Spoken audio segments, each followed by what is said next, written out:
Very good, young lady. Okay. Focus, lady. Did Brett Offutt want to comment? Yeah. Mr. Offutt. I don't think I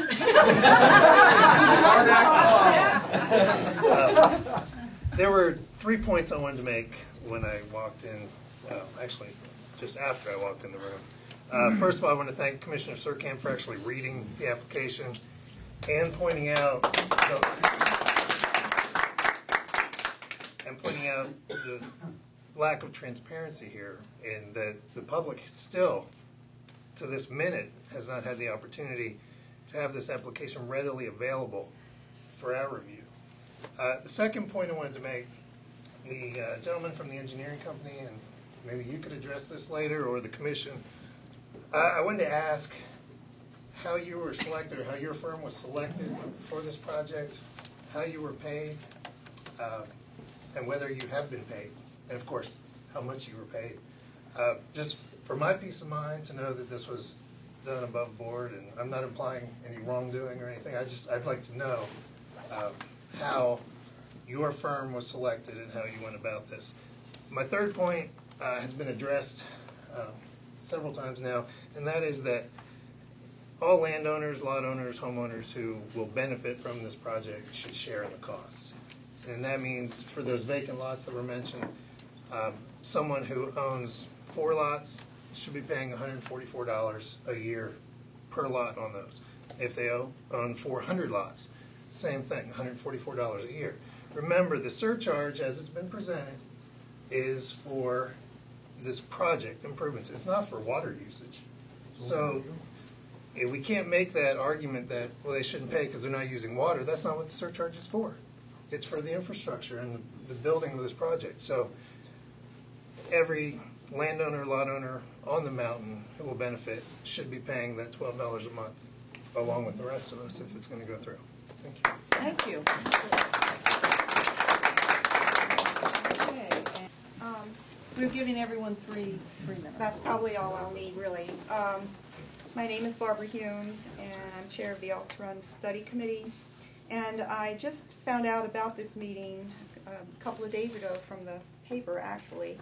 And then about 5 minutes before we tumbled into the door, I happened to see a copy of the application. So I haven't had time to really study and read it, but a few things jumped out at me when I considered what I had read in the paper and what I'm seeing here in the application.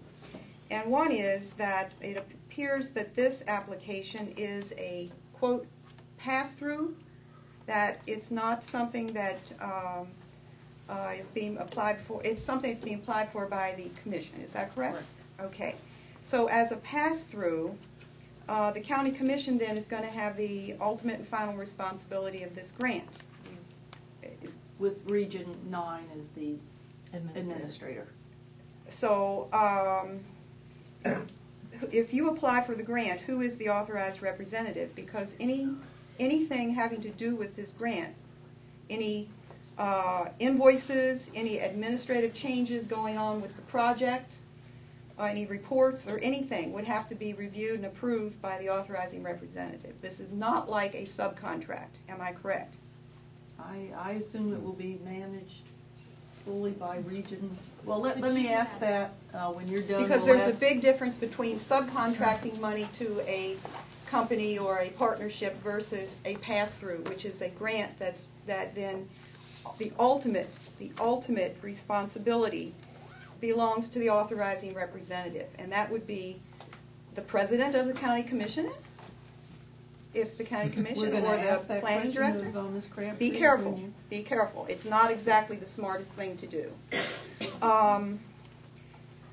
Also, I noticed there was a quote in the paper, Commissioner Manuel, and I think I had seen something like this before, saying that the grant wanted assurance that the funding is not linked to one particular water source, and that those involved in the project will retain the ability to choose another water source in the future.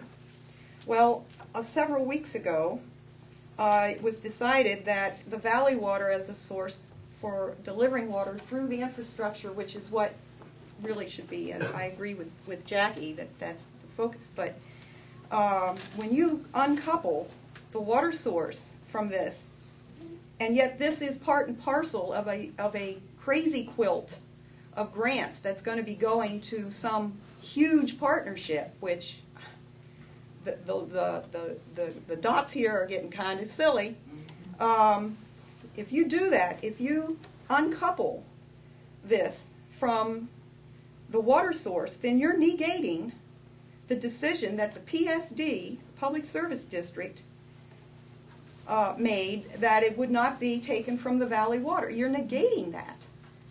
And there was an extensive input that occurred during the hearing on that project that explicitly linked it to the water source. It was not going to come from the valley.